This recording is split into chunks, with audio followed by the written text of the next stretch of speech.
Whispers from Below, a horror podcast by Justin W. Geis. Scary stories, both real and fake. Hello, listeners. Welcome to Season 3, Episode 14 of Whispers from Below, a podcast by a madman for madmen. I'm your resident psychopath, Justin W. Geis, and today's topic of discussion is Black Butler. Now, before I get into the episode, there's a couple things that I always do pre-episode. First of all, if you're interested in anything about my podcast or my website or anything like that, please wait till the end. I'm going to give more information about that. As far as this episode goes, this is a pretty tame episode. I don't give away too many spoilers or anything. For those of you that don't know, Black Butler is an anime. It's one of my favorite animes of all time. I love this show so much. It's just such a weird little like dark anime that I feel like not many people know about, similar to Dead Man Wonderland. Not like in plot or vibe, but sort of like along the same lines of like it's a dark anime that I feel like doesn't get enough credit that it deserves. If you're interested in Dead Man Wonderland at all, I also have an episode on that, so go back and check that out. I believe that was in season 1. I think it was a long time ago.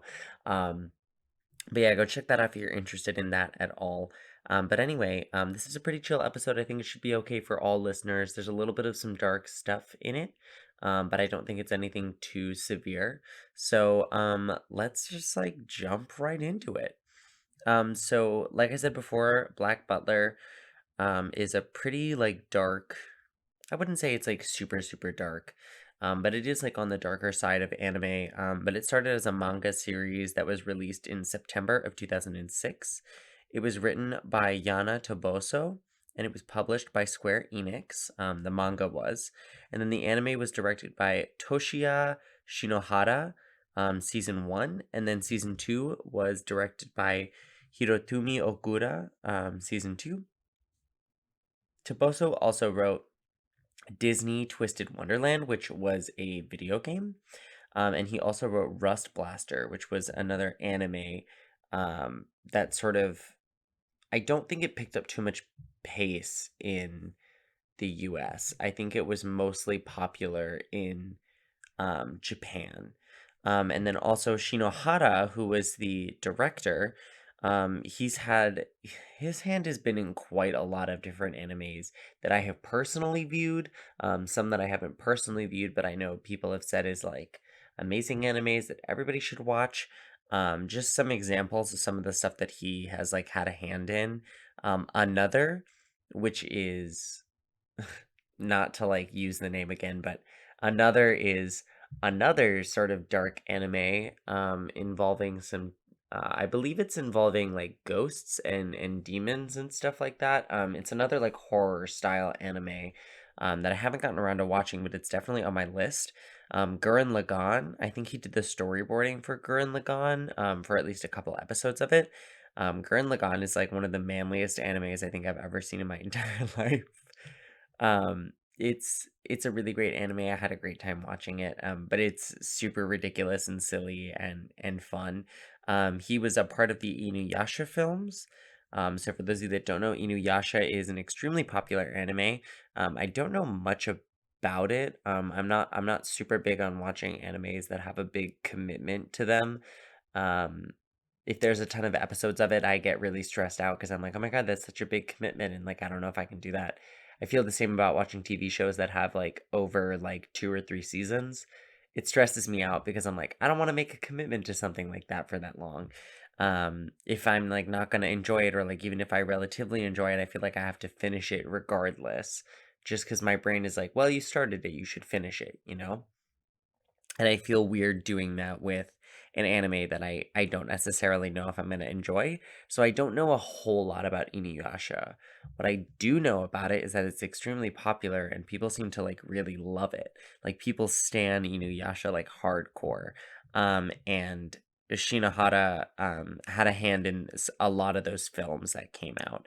The Inuyasha movies. I believe they're all called like Inuyasha the movie colon, and then they have a name after them.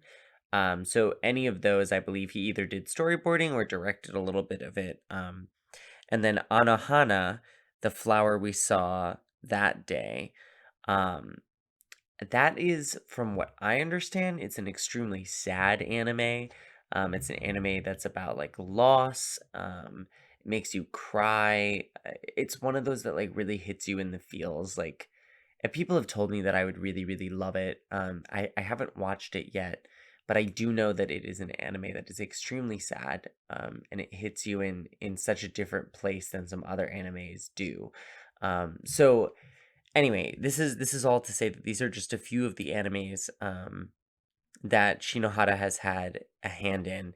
If you like go look up the stuff that he has worked on, it's I mean his resume is wild. Like truly he has worked on so many different things and it's crazy.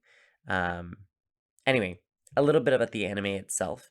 It takes place in Victorian era London, and the plot follows a 13-year-old boy who is an earl. His name is CL Phantom Hive, and it follows him and his butler, Sebastian. He became an earl after something that happened on December 14th, 1885. So, again, keep this in mind. This is really important for this plot. The entire plot sort of revolves around this Victorian era. So it has a lot to do with that time period. So a lot of things that I talk about might be like dated or like not make sense right away. And that might be because of the time period. Also, like when you if you like decide to look it up after this episode, or you want to check it out, I highly recommend it. It's a great anime. You'll notice that sort of like the stylistic choices revolve a lot around that time period. It's very clearly a Japanese art style with the way that it's drawn. But the fashion that's done, the settings that are done, sort of like if any of you have watched JoJo's Bizarre Adventure, how it's kind of like that English style, but done in a Japanese art style. It's very similar to that. Like it's that old Victorian English fashion sense setting, but done in a Japanese art style. It's really cool. But anyway, so on December 14th, 1885, which was also CL's 10th birthday, the Phantom Hive Manor was attacked and burned down completely. He discovered that his parents were murdered, along with the family dog, whose name was Sebastian. And then he was kidnapped by the attackers and sold into slavery. So basically, CL, his entire family gets like murdered. The entire place gets burned down, and he's like, holy shit, what just happened? He like watches his parents get murdered. His family dog gets murdered. Like, as much as like people getting murdered, like, is sad and upsetting, there's something about an animal getting murdered that is like so visceral and upsetting to me. And I was talking to my boyfriend about this the other day because like I watch all these documentaries. In case you couldn't tell by the podcast that I do, I was watching a bunch of documentaries about like Charles Manson and all these other like criminals, and I was just like, why don't I feel as much empathy for them as I do for a dog getting murdered? And I think it comes down to the fact that like people, we fuck up and we make mistakes and we mess up a lot. And people can be cruel and rude and do things that are awful and terrible objectively. Dogs are just like so kind and they love you no matter what. And they're so innocent. Like they don't know what's going on. So the fact that like a dog getting murdered upsets me more, I think it has a lot to do with the fact that like that dog doesn't know why it's being hurt. It doesn't know why what's happening to it is happening. It's just such an upsetting thought because it doesn't deserve like dogs are too good for us. Like truly honestly, all dogs, regardless of breed or whatever, are like too good for us on this planet Earth. They are too kind and too sweet to us. Um So the fact that, like, he watched his family dog get murdered just, like, is so upsetting to me. Um, I don't know why that, like, really anyway, it comes back, so it's important. Sorry to go on that, like, little tangent. Um, but so anyway, CL ends up getting taken by a sadistic cult that sort of worships this demon. It's like a demonic cult. They worship these demons. They end up abusing CL both physically, emotionally, and sexually. They end up like branding him with what they call like the mark of the beast. They like heat up a little iron and like put it on his body. Um, it's like a pretty fucked up situation. Like it's like super not okay. And I don't remember it being like super graphic or anything in the anime, at least. I never read the manga. For those of you that don't know, usually the manga go into much more detail about things like this. They're much more graphic. They're much more aggressive with sort of like how they show things like this because the medium sort of allows them to be able to do that. Whereas in anime, it's a shorter time period. They sort of have to tell the same plot. It's similar to like a book and a movie scenario. So the manga versus the anime doesn't get as much of the intricacies in, and it also doesn't typically show as much aggression, nudity, violence, gore, anything like that. Like even animes that are known for being super gory and bloody and aggressive, like Tokyo Ghoul or Attack on Titan, it's not usually the same in the anime. Either the gore is at least different, or it's more aggressive, or it's more detailed, or things like that. It sort of depends. But I believe I don't remember Black Butler being super like aggressively dark in the beginning, but I also could have just like missed that part because I was just starting and kind of like getting used to like the new art style and the voice acting. And when you first start a show, that first pilot episode kind of like blows by you in an instant, and then you're more left with like a feeling, like an overall feeling of the show versus like what actually happened in that first episode. I think that might have happened to me, so I'd have to go back and rewatch it to truly remember. But anyway, they end up abusing CL a bunch, Brandon with the Mark of the Beast, and then they decide to do this like sacrificial ceremony, and they want to summon this demon. And this demon like shows up and is like, "Hey, like I know that y'all called for like a contract and you like want to make this huge thing, but it actually turns out that CL is the one that summoned me. So like fuck all of you. Like I'm going to make a contract with him." And CL is like, "Oh my god, that's great." And then this demon like murders literally the entire cult. Like just like takes them all out. And CL's like, "Cool, thanks. They like really hurt me and abused me and like they were awful." And the demon is like, "Yeah, I know, but like now we have a contract together, so like what do you want me to do?" And he's like, CL is like, "I want you to help me avenge my entire family." So like my parents were murdered, my dog was murdered. I need you to help me get revenge on the people that like burned down my home and murdered my parents. Like basically his parents got Batmaned, and now he wants to like become a Batman to like bring justice to his family, except that like he's not afraid of murder. um so then you sort of meet this younger character who has this vendetta that he's trying to live out, and I do think that that creates a interesting dynamic because he's only like 13 years old. And for those of you that aren't familiar with anime, but are listening to this episode and you're like, "Oh, I seem interested in this," anime typically has younger protagonists and antagonists. I would say, like, one of my favorite animes of all time, I probably won't talk about it on the show because it's not particularly dark. But one of my favorite animes of all time is Soul Eater. I've watched it like innumerable times. I just like really love that anime. I think it's really fun and whimsical. And there's something about the world building that I really enjoy. Um, but in that anime, I believe everybody is supposed to be in like middle school or high school. Like they're all very, very young characters doing these like older generational things that they're supposed to be like accomplishing, like these adult tasks that they're accomplishing as a younger group of people. And I feel like that's like a very common thing in anime. So me saying that he's like 13 isn't necessarily a weird thing. Like I think like Ash in Pokemon is supposed to be like 11 or 12, right? Am I wrong about that? And I think Brock and Misty are also like 11 and 12. They're all like extremely young in anime. Like it's not weird for that to be a thing, but I do think that it creates an interesting dynamic with this 13-year-old sort of being on his own trying to fulfill this family legacy with a demon by his side that he trusts and knows that that demon will take care of him. Um and the reason that the demon takes care of him, that sort of like reeled me back in.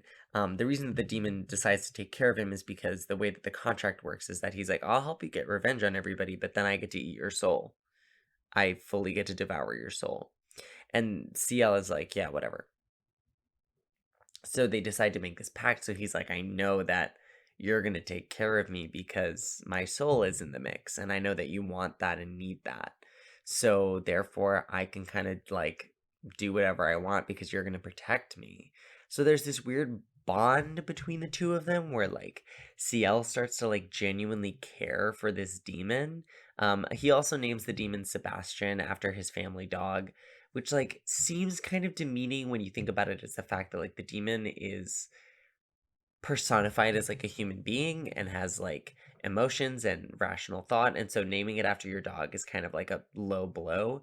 But at the same time, like he loved that dog so much, and so to name a human being after that dog is sort of like an endearing thing because he's like, I'm showing affection to you. So you can take it either way. I choose to take it as an affection thing because as you progress through the show, there's this interesting dynamic where CL kind of like cares about Sebastian and is like, no, like I genuinely care about you. And Sebastian's like, I'm just gonna eat your soul. And so there's this sort of like weird dynamic between the two of them. It's kind of interesting to view as the show progresses. Um, anyway, getting back to it, I keep going off on tangents in this episode. I'm so sorry. Um, but basically, to show this contract that he's created, he decides to give a physical signature to CL. So he changes CL's right eye to show what's called the Faustian symbol contract, which basically is just like a pentagram with some white marks around it. I put in parentheses, it's super epic. If you look up pictures of Black Butler Faustian contract or Faustian symbol or anything like that, you will see how CL's eye is done. It's super cool. The way that they did the art on his eye is really, really interesting. And so throughout the show, CL just has like an eye patch on. Because around normal people, obviously he doesn't want them to see that like he has a pentagram as an eyeball. But it's really cool. The way that they sort of made it such a physical thing to show the bond between the two without like showing the bond between the two, if that makes sense. I really liked it. I thought it was super cool. Um, and then CL basically agrees to this. He's like, yeah, this contract sounds fine. And then he changes his eyeball over. He decides to name him Sebastian, and they both end up returning to normal society to sort of fulfill this contract that they've created with one another. CL ends up taking over the family business, and the family business is detective work for Queen Victoria. So any sort of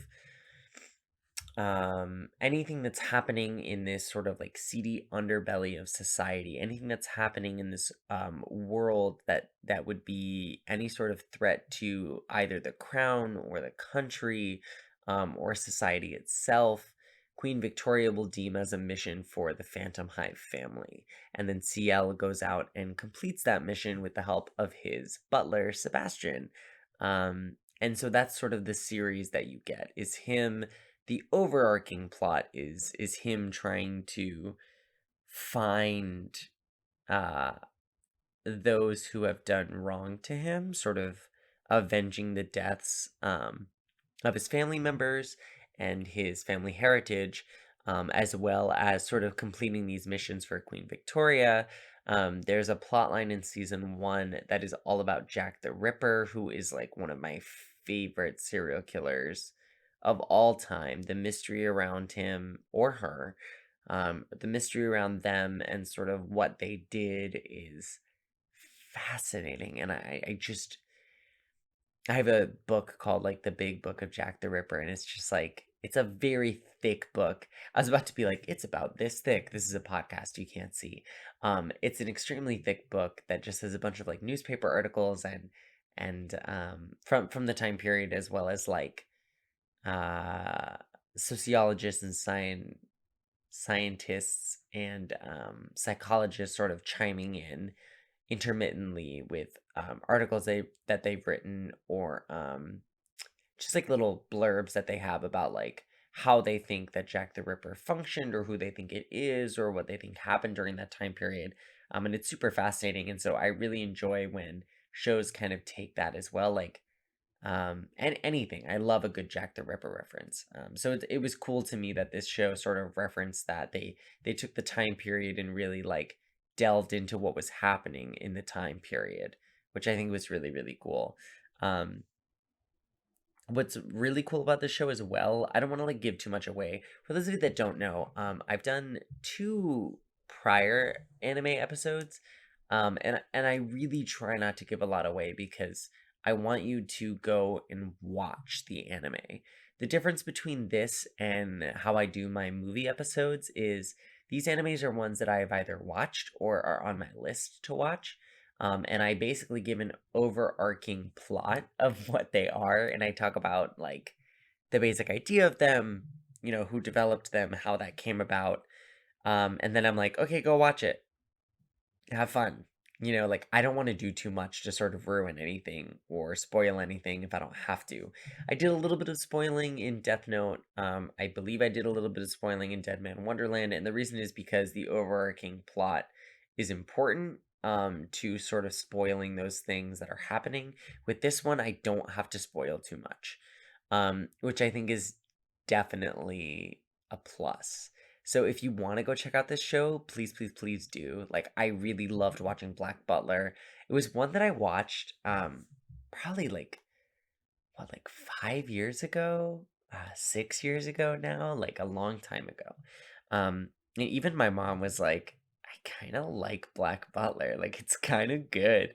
It's a really, really cool anime, and I really liked it. But one thing, I don't want to give away too many spoilers. That was where that was going. But one thing that happens is that you get to meet some other demons. You get to meet some super crazed individuals. And some other sort of like dark things. But one of the characters that you meet is a gender ambiguous character named Grell Sutcliffe. And something that I really, really love about anime specifically as an art form and as a um, platform is that a lot of times, even in old animes, they create these characters that are, Soul Leader's another example of one. They create these characters that are very like gender ambiguous, gender fluid, um, non-binary sort of identifying people. And the only reason that you would know their gender is because their pronouns are said. So like sometimes they'll be like, oh, he was doing that or she was doing that. But like one thing that I love about Grell specifically is that Grell has like very, very long hair and feminine looking glasses and wears a heel and has a feminine silhouette, but is voiced by a man. And so like you don't, as the viewer, you don't like really, really know Grell's sort of gender identity, but also like it doesn't matter to the plot. Like it's not integral. It doesn't mean anything, and you still love and hate that character. You know what I mean? Like you still have a reaction to that character regardless of the gender of it, and I just think that that's a really important representation thing for people to see. Soul Eater, I mentioned it before, but Soul Eater is another one that has it. There's a character named Krona, um, who sort of has, I believe Krona is a he, um, in sort of the canon of the show, but looking at the character, you would never know that. And the way that the character is voiced, you would never know that.